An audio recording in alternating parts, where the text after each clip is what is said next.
Chlorophyll benefits more than just a few tidbits. It's Rhyme and Reason 840. Here's your rhyme and reason. Oh yeah. Hey there, Tony here. I gotta ask you, how much grass have you eaten lately? No, I didn't ask how much you smoked, you knucklehead. I'm not an advocate of grazing out in your yard either, but I bring it up because there are apparently some chlorophyll benefits to eating grass. Well, eating greens, that is. And when I mention chlorophyll, you know I'm talking about that green pigment that's present in all green plants and in cyanobacteria. Maybe you didn't know that part. The stuff that's responsible for the absorption of light to provide energy for photosynthesis, right? And its molecule, chlorophyll, contains a magnesium atom held in a porphyrin ring. Yeah, you know what I'm talking about, right? So here's a few of the chlorophyll benefits that you can find in greens. They say it increases energy, is anti-aging, promotes red blood cell growth, supports healthier skin, makes it easier for wounds to heal, is a free radical scavenger, and it's a natural deodorant.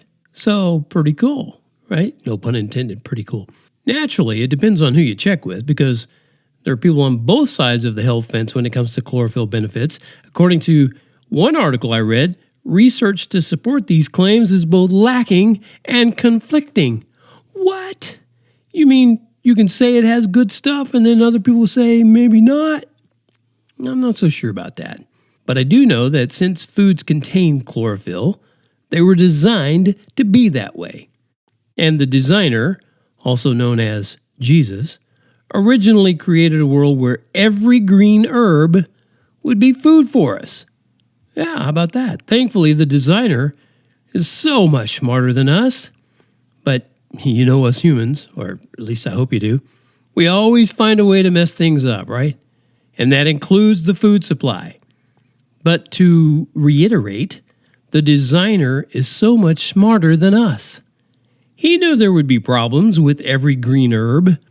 He knew that would happen for a while, at least after the worldwide flood, which was our fault, by the way.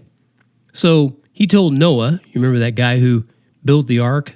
Not Russell Crowe, the actual Noah.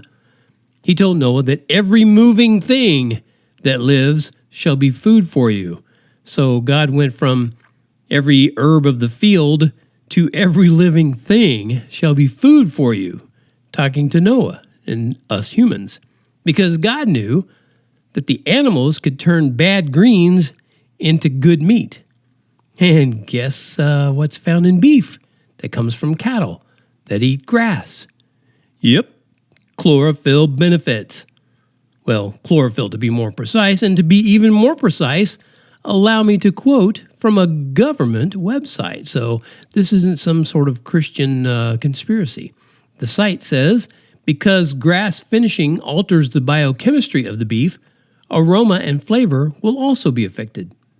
These attributes are directly linked to the chemical makeup of the final product in a study comparing the flavor compounds between cooked grass-fed and grain-fed beef. The grass-fed beef contained higher concentrations of diterpenoids, derivatives of chlorophyll called phyte-1-ene and phyte-2-ene that changed both the flavor and aroma of the cooked product. Okay, I'm not a phyte-1-ene or phyte-2-ene expert. You could say phyte-1-ene or phyte-2-ene, I don't know. Anyway, I'm not an expert on those, and I don't know about that flavor altering, but I know how yummy a grass-fed burger or beef steak is. I know, because I eat that stuff every day. Oh, sure, it increases my toxic masculinity, but that's a side effect I'm willing to live with. Or is it with which I'm willing to live? It doesn't matter. I'm willing. Over the years, I've tried a wide variety of so-called healthy foods and supplements.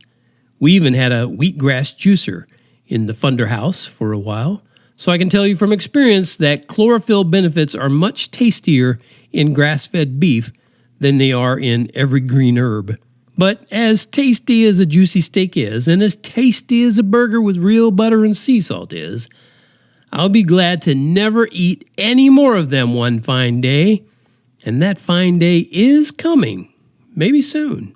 Oh, whether it's soon or 1,000 years, the truth is, one day, no animals will ever have to die again in order for me to eat a healthy meal. Or you either, for that matter. And you know what that'll be? I'll tell you what that'll be. It'll be heavenly. That's what it'll be. Speaking of greens, avocado and cilantro and a hint of lime. Salsa bueno, words you may know when you take the time to dip a chip into this dip like a foodie would. Guacamole isn't holy, but man, it's so good. How about that for a way to end the Rhyme and Reason podcast episode for this time?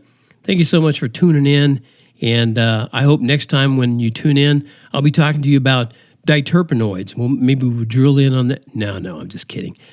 See you next time. Until then, this is Tony from TonyFunderburk.com, reminding you that life has rhyme and reason because God made you. There's a rhyme and reason.